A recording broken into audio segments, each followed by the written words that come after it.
देखिए, मैं आपको सही बताऊं, ये कहानी नहीं, मैं सच्चाई आपको बताऊं, मेरे पास प्रमाण है, उसके प्रमाण है। देखो, हम इस सदन में आ रहे हैं तो उन बातों को बोलते हैं जो पांडे जी जैसे व्यवहारिक बात कर रहे थे, वही व्यवहारिक बात में बोल रहा, वही व्यवहारिकता है। लेकिन एक भाव होता है, हम में से कोई भी व्यक्ति जिस विद्यालय में पढ़े होते हैं, भाई हम लोगों के समय में पब्लिक स्कूल नहीं थे, मॉडर्न स्कूल नहीं थे, बेसिक शिक्षा परिषद के स्कूलों में या गवर्नमेंट इंटर कॉलेजेस में या जो गवर्नमेंट एडेड कॉलेजेस थे, उन्हीं कॉलेजेस में सभी लोग पढ़े थे। एक भाव होता है समय के अनुसार, उनके पास पैसा नहीं है, कभी किसी व्यक्ति ने पैसा देके बना दिया, आज संसाधन नहीं है, क्या हमारी ड्यूटी नहीं बनती है कि हम उनमें कुछ सहयोग करके उनको ठीक करें? प्रबंधन में कब्जा करने की प्रवृत्ति तो हमने सुनी है, लेकिन कोई व्यक्ति आगे आकर के करे इस काम को, ये बहुत कम देखने को मिलता है, बहुत कम देखने को मिलता है।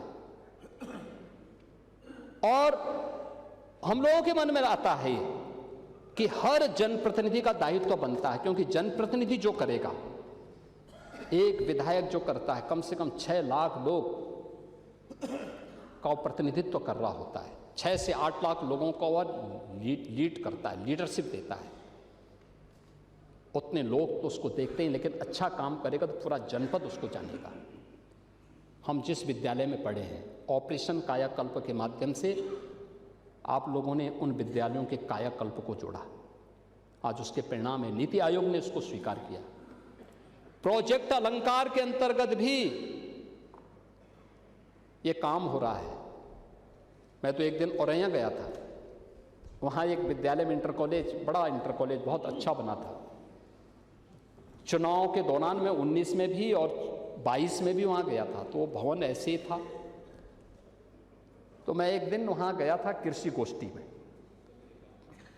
तो मैंने कृषि गोष्ठी के पहले देखा, मैंने भवन वैसे के वैसे, तो मैंने कहा, वहाँ के डीएम से पूछा, मैंने कहा, भाई ये भवन में कहीं से पैसा नहीं मिला है क्या?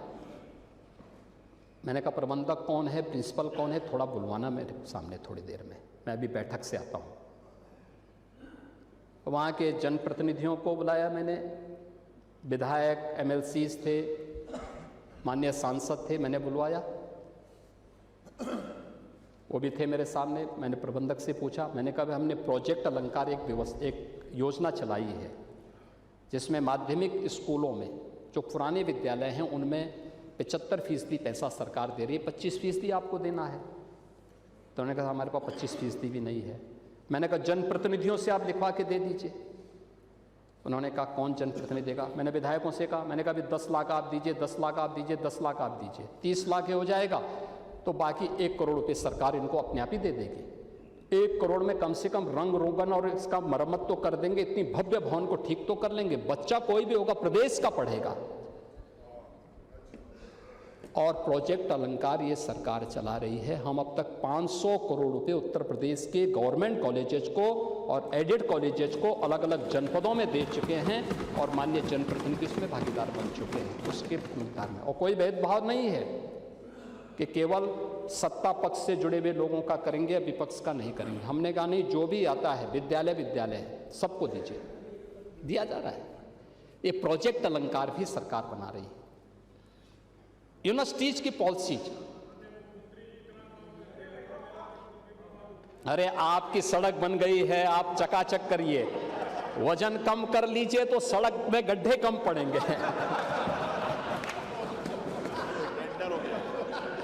टेंडर हो गया, वो भी काम होने जा रहा है। सब वो आज ही बोल देंगे तो फिर परसों क्या बोलेंगे?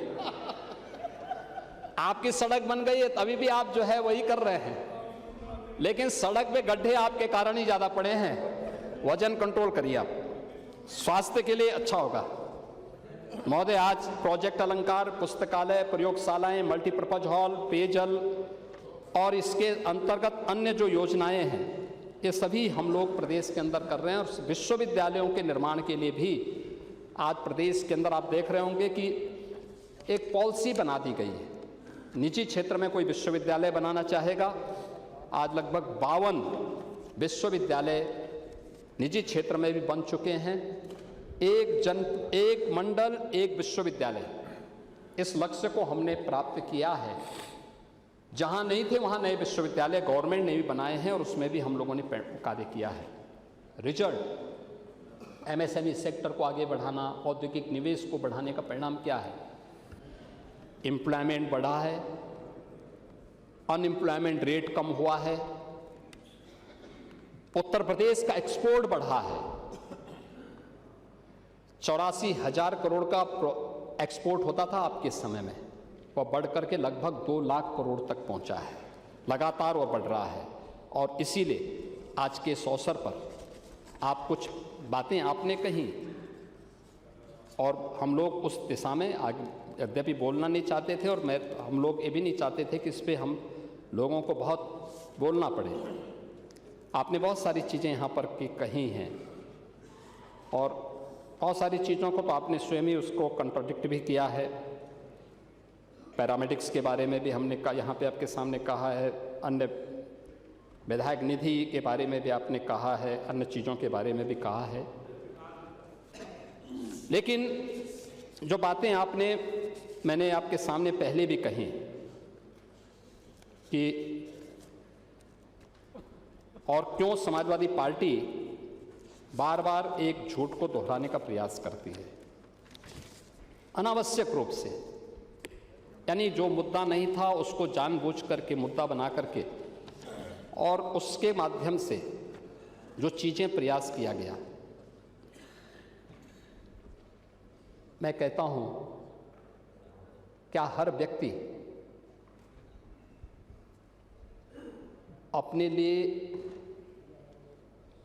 मुख्यमंत्री बनकर के प्रदेश के अंदर घूम जाएगा? कोई भी मंत्री का बोर्ड लगा करके घूम जाएगा? कोई भी समाजवादी पार्टी का राष्ट्रीय अध्यक्ष बनकर के कोई घूम जाएगा? एक सिस्टम है, एक व्यवस्था है। भारत के सनातन धर्म की भी यही व्यवस्थाएं हैं। शंकराचार्य का पद भारत के सनातन धर्म में सर्वोच्च और सम्मानित पद माना जाता है, बहुत पवित्र माना जाता है। इस सदन की व्यवस्था आप देखते होंगे, परंपरा से और नियमों से संचालित होता है। माघ मेला है, मौनी अमावस्या के दिन 4.5 करोड़ श्रद्धालु आया है। सबके लिए एक व्यवस्था बनाई गई है और कानून तो सबके लिए बराबर होता है। आपके मोबाइल पर तुरंत आएगी ब्रेकिंग न्यूज, स्क्रीन पर सबसे पहले दिखेगी बड़ी खबर, देश दुनिया की हर खबर एक जगह। अब आपके मोबाइल पर तुरंत फटाफट इंस्टॉल कीजिए न्यूज़ नेशन ऐप और रखिए खुद को अपडेट।